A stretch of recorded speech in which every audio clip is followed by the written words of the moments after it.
தோஷங்கள் நீக்கும் பிரதோஷம் சிவன் நஞ்சுண்டதால் வந்த நேரம்.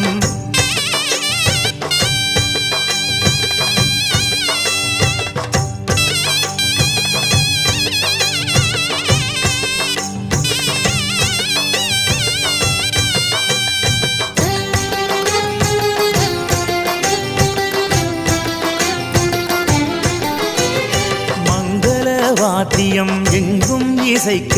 குங்கிலிய தூபம் காற்றில் கலக்க அரகர கோஷம் வானை பிளக்க நந்திமேல் சிவனோடு சக்தியும் தோன்ற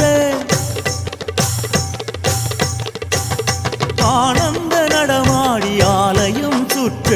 அடியார்கள் வேதவாராயணம் ஒலிக்க இரண்டாம் திருவலத்தில் ஈசான மூலையில் நாதஸ்வரம் இசைக்க ஆரத்தி எடுக்க